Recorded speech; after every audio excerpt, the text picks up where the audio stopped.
Welcome to the Minx Muse podcast. I'm your host, Crimson Minx, creatrix of Minx Muse, a fiercely feminine playhouse that cultivates self-discovery and empowerment through classes, workshops, and events centered around esoerotic dance, transformative movement, and mystical exploration. During this podcast, I'll be having candid conversations with fiercely feminine witches, seductresses, and dark goddesses living in Austin, Texas.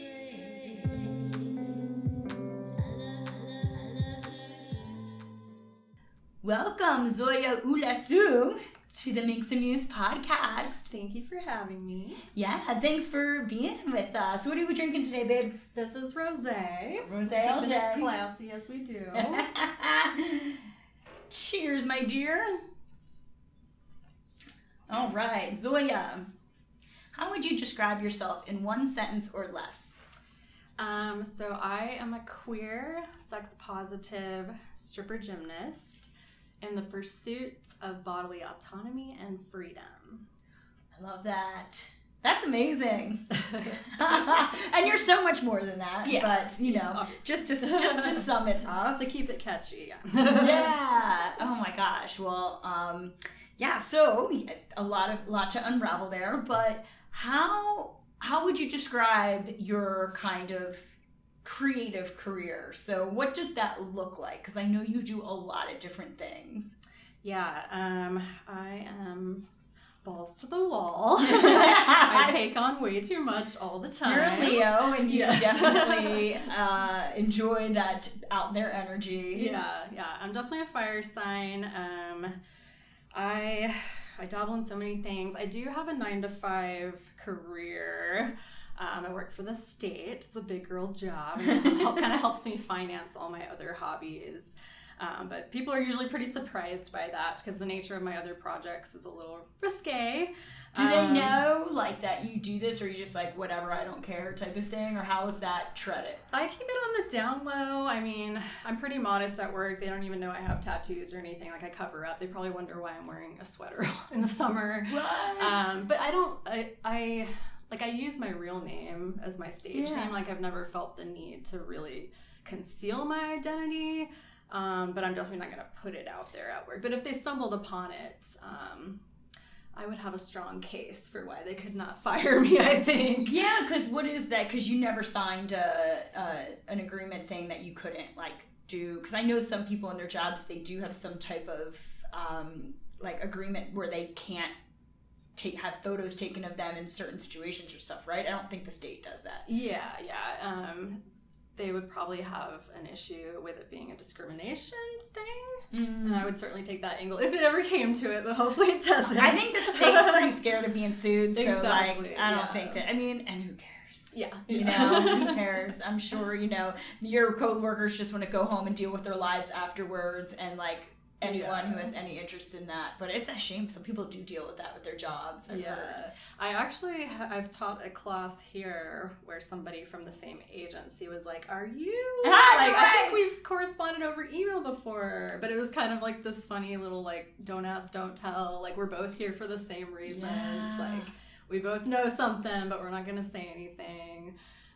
That's super and I cool. actually have had a coworker approach me at the office when it was just us two, and she was like, I stumbled upon your Instagram. I really want to take classes. And that was kind of the first time that I was exposed at work, and I was like, oh no! Yeah. Let me tell you about all the other studios where I don't teach.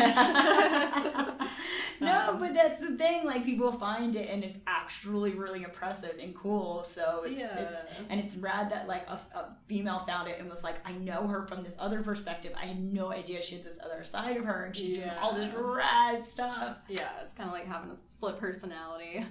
Yeah.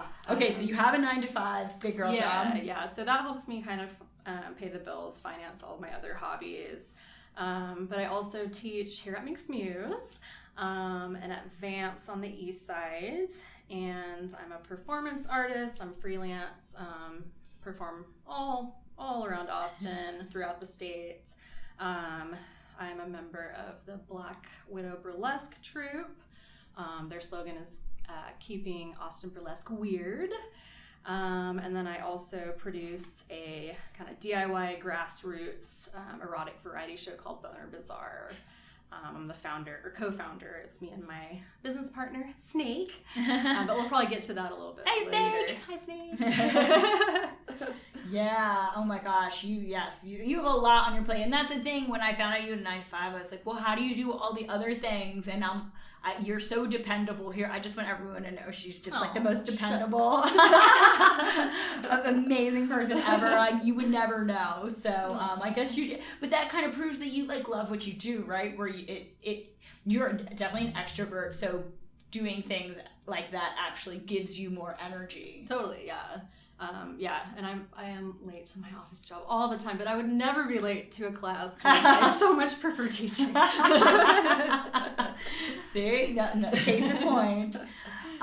So what classes do you teach here? Let's talk a little bit, just if people are like, I dig this chick, I want to come take classes with her at Minx Muse. Like, yes, please talk about some. Yeah, totally. I teach probably like 10 different classes. We mix them up here. We don't like Zoja. We like to give her like every week it's a different class because keep it fresh on the schedule. I teach booty fundamentals, freakgasm, and freak nasty. That's kind of like a 3-part course, I would say. Think of it like as the 101, 201, 301 of booty movements. Always set to a really fun bumpin' hip hop playlist. I teach Spellbound Striptease, which is a striptease class. We pick a different character or theme each week and kind of explore performance fundamentals, costuming, stuff like that. And like really rad choreography. Yeah. I think people get nervous by that one because they're like striptease, and it's like, well, yeah, you can totally strip down to like pasties and G-string, but you can also strip down to like yoga pants and a t-shirt. It is not that serious. It's kind of like we respect all levels there. So exactly, and it's like a really cool character development choreography class. So yeah, totally. I always tell people at the beginning of that class, like it's totally optional. You can strip down booty naked, I don't care. Or you can just not, and that's fine, and you'll still learn a lot from the class, pick up the choreography, and maybe work up the nerve to strip at the next class. Yeah, and there's no cameras. We don't allow cameras or recording during our classes, so it's not like if you come, like you'll be in the background of someone's video. Like we don't even let cameras in, so you're safe. Totally, yeah, and we keep the lights down low, so it's a nice ambiance. Yeah. What else? I teach lap dance, chair sorcery, which chair is a really, really fun apparatus. Love chairs. Yeah. I actually prefer it more to pole these days. Well, also because everyone has a chair. Like, poles are kind of, like, hard to come by. And so you get a folding chair for $10 at Target and just have it at home. And you can, like, play with all these different types of fun dance moves on it and around it. Exactly. Russian exotic, burlesque pole fusion. I mean, everything under the sun. Yeah, I see you as our, like, burlesque strip. We always call you our fairy strip mother. And like booty girl, like all the things, like put yourself out there, the exhibitionist and classes. like own your shit classes. Totally, yeah. What is kind of your goal with these classes? Like, what do you think students get out of them? I mean, it's so fascinating here because each instructor kind of adds their own character to the studio. I know we have a lot of water signs here. I know. We needed you to steam us up a little bit. Yeah, it needs to be balanced a little bit. So I'm always like, open the mirrors. We need to stare at ourselves. And, just appreciate what you're looking at, I mean, growing up, I spent a lot of time in the mirror, like working on poses, what looks good, what's flashy, so I help people kind of come out of their shells, I would say, and just feel their damn selves, and hopefully eventually work up the nerve to get on a stage. Yeah, and you make it fun too. Yeah. So it's not so freaking serious of like, oh my gosh, I think people come and they think it's going to be this really serious thing, and it's like I always hear laughing in the studio and stuff. It's not that serious as striptease, Exactly, like you gotta enjoy it, right? Yeah. And there is something kind of like campy about striptease in general. Yeah. It's like you're almost parodying like objectification in a way, which I've always been fascinated by. Like you're kind of reclaiming your power by making it silly and fun, and like you're the one in control and you're kind of guiding the story, and I mean, they're like vulnerable to you because they're the audience. You're oftentimes making them a little uncomfortable or even turning them on, which is a very vulnerable place to be. So there's a lot of power in performing burlesque that people don't realize, I think. Yeah. How long have you been performing burlesque for? I think about 5 years now. And it's funny because I get people asking, like, how did you get your start? Or students ask, you know, how do I know when I'm ready? And I didn't really ask anyone permission to start doing it. I just kind of inserted myself into the industry and I was like, here I am. Like, I just started pitching myself to producers and sending them samples of stuff and putting a price tag on it, which is very important. Good to know. Yeah, so nobody's going to hold your hand. Nobody's going to give you permission. It's not a rite of passage. You don't need to, like, get a certification. Like, oh, I'm burlesque certified now. Yeah, like, you'll know when the time is right. When you have the confidence to step on that stage, you're ready. That's cool. So you said burlesque about 5 years. Did you dance growing up or perform in any capacity? I was a gymnast for a couple years. I didn't really stick with it though, but I feel like that conditioned my body strength and flexibility wise in such a way that I was able to very naturally translate that to pole dance because there's a lot of similarities in the sports. But I never had any formal dance training, anything like that. I was a webcam girl growing up. It was kind of like my first introduction to the sex industry. And I stripped for a little bit, and eventually discovered pole dance, and like the rest was history. I was like, oh, okay, this is my calling. Like, I need something. I want to be out there and I want to be doing something, but especially, you know, years ago when things weren't so prevalent and there wasn't so much social media and stuff, you kind of had to navigate that on your own, I'm assuming. Yeah. There was internet because you were cam girling, but... Totally, yeah. And yeah, I mean, I started at a really young age, and like, I think I was like 15. I was going to ask. Like, okay. Yeah. So is that illegal? Technically, yeah, but I mean, it was totally consensual, totally self-driven. I knew exactly what I was doing.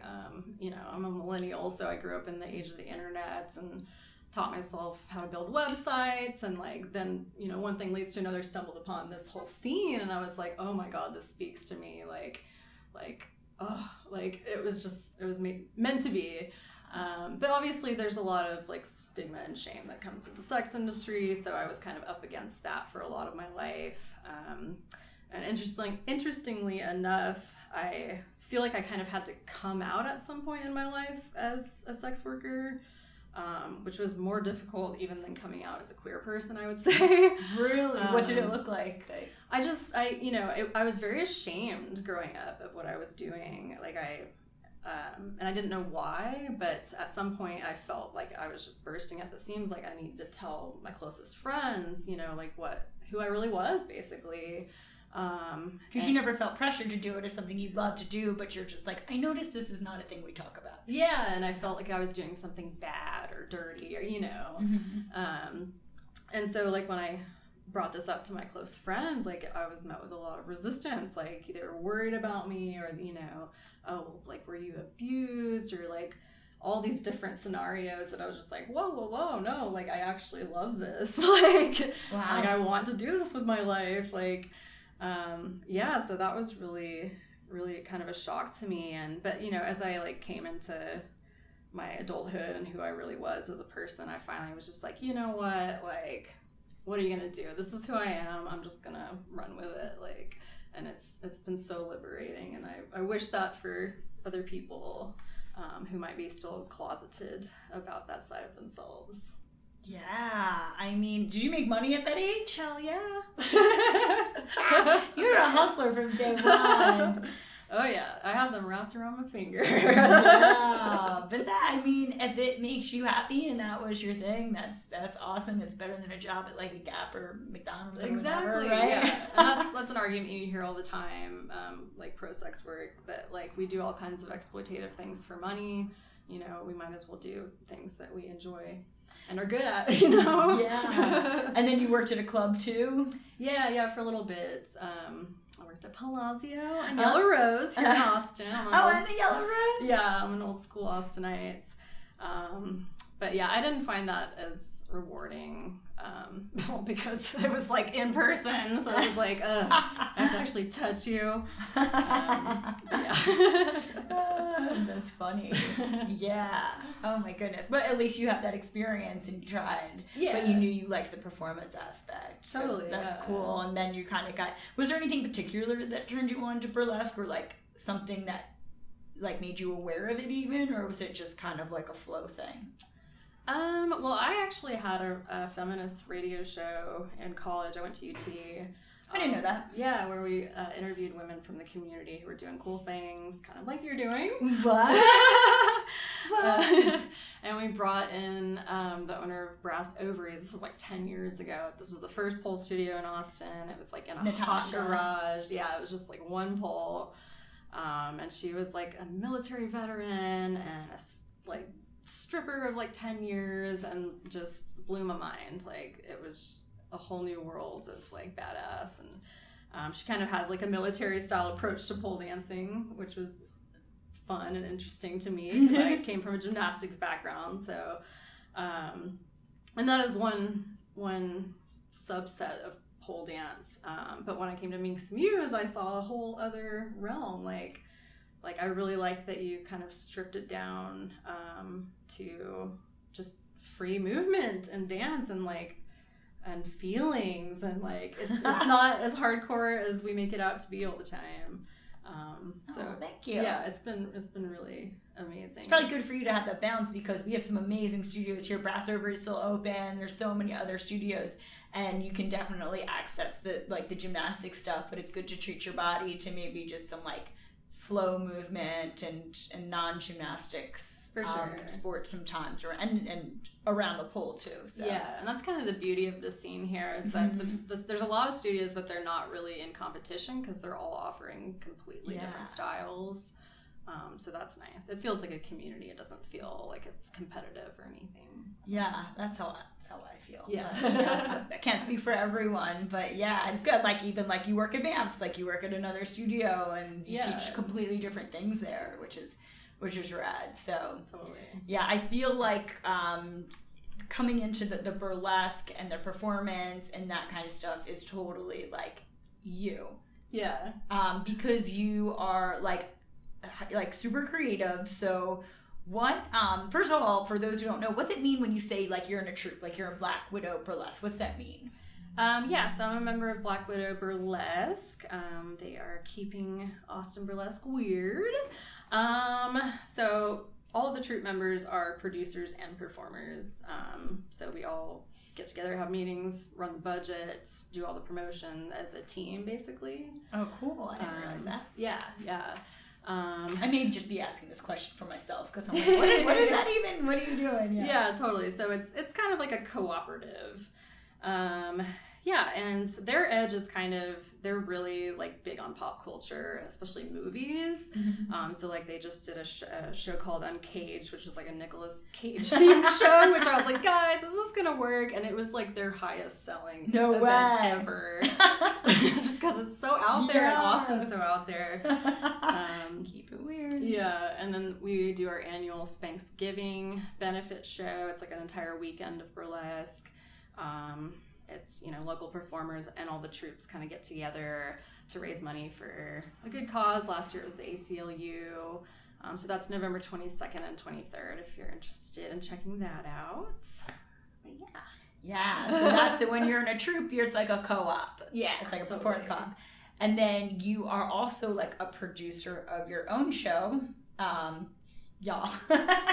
You're not ready. You're not even ready for this. It's called Boner Bazaar. And I have a t-shirt from the last one I went to that has a penis fly trap. And it has like, I know, it's ridiculous. It's like this like vagina with teeth and that has these flying penises around it. So basically just knowing that's their t-shirt, you can just imagine what the performances are like. But like, it works. You and your co-producer Snake have just like you're kind of filthy a little bit. It's like a John Water-esque almost type of like energy, and you know what you're signing up for when you go. And I wasn't insulted. I find it all like I get it. Like this is all in good humor, and like we're all adults here, and like Let's get a little dirty. So what's the theme? Your next one is in October. Yeah, our next event is October 25th at Come and Take It Live. It's called Down with the Sickness, and it's a medical fetish themed show. And you couldn't get the guy from Disturbed to We tried to get the singer of Disturbed, but he's too good for us. I don't think he lives here anymore. Yeah, I think he moved to Hawaii or something. We were just going to make fun of him anyway, so it's Yeah, probably it's for the best. Yeah, well, I'm sure there will be lots of wah! Yeah, there's going to be a sing-alike contest. No way! You guys, you have to go to the show. It's so fun. Yeah, totally. Now, like, being a producer is a lot different than being, like, a performer on stage. So what are some of the things that maybe we don't realize as audience members that go into producing a show? Yeah, so Boner Bazaar is incredibly niche. We kind of decided to do it because we knew there wasn't anything else like it in Austin. We were a little bit tired of the kind of beat to death, like cotton candy burlesque scene. And Snake and I have both lived in Austin for ages, so we have a lot of connections here. And we both kind of have like a punk sensibility. So we knew that we wanted to do something that was grassroots, DIY, and featured a lot of kind of like misfit performers that might not fit in other spaces. So that's kind of how the idea came to fruition. But yeah, back to your question about what goes on behind the scenes. Yeah, it's a lot of promotion, marketing, a lot of word of mouth kind of stuff. Probably the most difficult part of producing is wrangling your talent, getting them to turn in all their notes on time, making sure they're on time, because artists can be a little flighty. So that's always fun. Yeah, because then you have to, like, someone says, oh, I had this idea, I want to do this. Well, they have to turn it in early enough because you need to get the rigging to, like, because you're in a space that does not have all the rigging, so, like, you have to go to this space and you have to convert the stage to what you need, whether that's like hanging silks or poles and like all different types of apparatus. So totally, yeah. And we actually custom outfitted that venue for our shows. It's all custom rigging, and there are so few spaces left in Austin where you can do aerials. Really? Why is that? I mean, I don't know. I guess all the gentrification happening and things are just getting converted. Like all the old warehouses are being turned into condos, blah, blah, blah. So, you've got the north door and that's about it. Yeah, Come and Take It Live. Yeah, so we're really, really lucky, really blessed to have that space. And I hope they can keep it thriving because it's been so many different things, had a lot of different owners. So we'll see where that goes. Just go out and support. Yes, absolutely. Yeah, and so what would you say, like, how have you seen yourself grow personally, just from, like, partaking in these creative pursuits of yours, the teaching and the performing and the producing and all of that? Like, have you seen a change within yourself from it? Yes, absolutely. I, for so long throughout my 20s, was just kind of wandering around, didn't really know who I was, what I wanted to do with myself. But I knew that I had all this pent-up sexual energy that I wanted to show the world. So when I finally kind of was able to hone into my skills and kind of use my experience in the sex industry for a good cause, something that was more artistic, more creative, and less patriarchal. Yeah, that really shifted everything for me. And I just feel like I'm exponentially growing as a person now. And it's a beautiful thing. Yeah. I always knew as a kid that I just remember thinking to myself, like, when I grow up, I want to be a rock star. And I don't know exactly what that means or how that's going to translate. But I feel like I finally arrived. I'm a rock star. Leo. That is so Leo. And you totally are. Yes. Wow. And I feel like burlesque performance, whether it's burlesque pole, burlesque chair, like whatever, I feel like that kind of scene here is like your jam. So how would you like to see, because we actually have a lot of people here talk about the burlesque scene here and how kind of like amazingly dynamic it is. How would you like to see it kind of grow or progress in Austin? Yeah, I mean, the Austin burlesque scene is really distinct from Dallas and Houston, I would say. Dallas and Houston are a little more highbrow, a little more elegant, kind of classical style. It's just like as cities too. Yeah. And they're a bit more cultured. Yeah. But here we're just like really infiltrating the dive bars, and you're seeing a lot of like neo burlesque and kind of like out of the box concepts. And there's a lot of diversity here in the scene too, but I would like to see more of it for sure.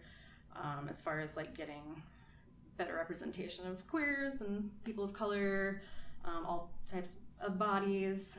But we're doing a pretty good job at that, I would say. I also would really like for us to finally kind of bridge the gap between burlesque and the pole aerial world, which we're trying to do with Boner Bazaar, and then also Velvet Knox Dixons are trying to do as well. Because they're kind of segregated right now for whatever reason. Probably so new. Yeah. And like, you know, my experience at pole shows is that they get real boring after a while. Yeah. Because you're just seeing the same thing over and over again, and unless you're really in the pole world, you're not really sure what you're looking at.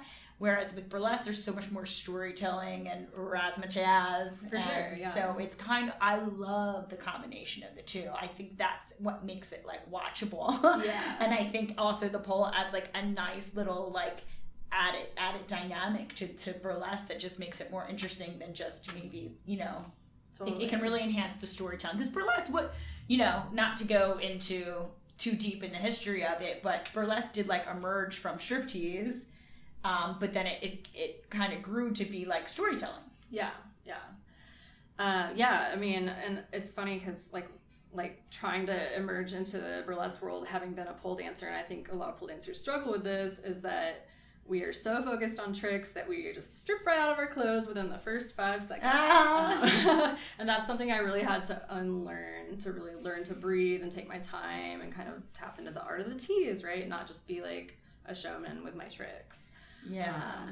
So yeah. Yeah, that's what, like, for me, and I've been in the pole world for a while, and watching it loses me after a while when it's just, you know, people on stage and doing trick after trick. You're like, I don't even know what you're doing. So, like, just calming it down, putting in some storytelling, some amazing costuming, like, giving me a storyline. Like, that's how, to me, it's like, that takes it away from the sport and makes it the dance and makes it the like, performance. Totally, yeah. And watchable.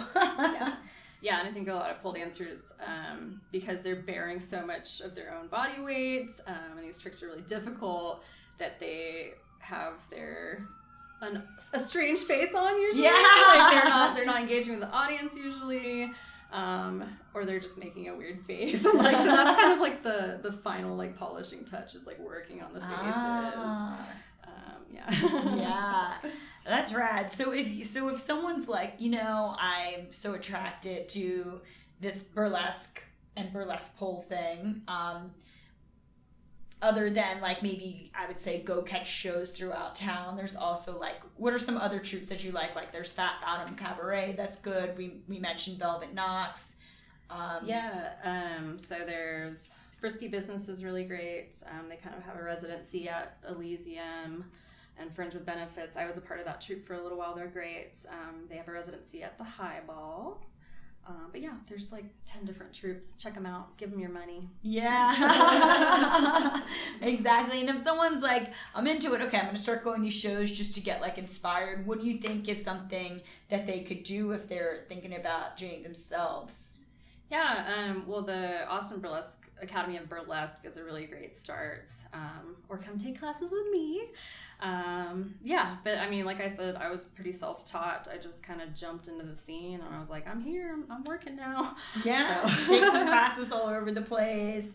You know, when you're feeling like you're at a good place and you're confident, you can reach out to these people. They're very accessible. So. Yeah, for sure. Yeah. Well, that's awesome. I feel like the scene is, you know, it goes up and down and up and down. And I think like it's on this like resurgency of like, people are just being so creative. I mean, that's what it is too. It used to be, as you said, like very like formulaic. What'd you say? Cotton candy and formulaic. Yeah. Whereas now people are getting like hyper creative. Like what did you like the Down with the Sickness? The say it again. The whole theme of it. It's a medical fetish. Show. Like, that's so freaking rad, you know? Yeah. So, I love how it allows people to be creative, and it's not always so hinged on, like, being the best at something. It's more about, like, the energy you put out there. It's not like, oh, they have the best dance moves or they have the hottest body or something like that. It's more like, okay, this person brings energy, they bring charisma, they are really good at storytelling, they, like, made me feel feelings while they were on stage. Yeah, absolutely. Yeah. Awesome. All right. So, anything else you wanted to add before we move into the final questions? I mean, just as a recap, Thanksgiving is on November 22nd and 23rd. North Door? Yes, at the North Door. And then Boner Bazaar Down with the Sickness, October 25th at Come and Take It Live. And you're going to miss, we're not getting this up before Zoya's Twirl Them Titties workshop here. Yeah, this Friday I'm doing a tassel twirling workshop. Like when you have them on your nips and then you can... Yeah, so if there's demand, we'll definitely bring it back for a round 2. We have our maiden voyage this Friday night, which is awesome. There's a lot of people signed up, so that's awesome that you're going to be able to teach people that. And even if you don't want to perform, there's like this freedom and like, you know what, I'm taking my bra off, I'm putting some pasties on with tassels, and I'm just gonna twirl my boobs for a little bit. We're gonna shake them tatas. Yeah, twirl them titties. All right, Bill. So moving on to the questions that I ask everyone. What is your personal mantra?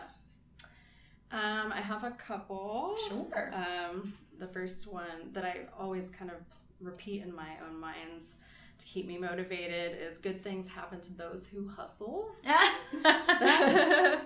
And the other one is I love haters. I love haters. That's a good one, because I'm sure, do you have to deal with that sometimes? I think the more haters you have, the better you're doing at life.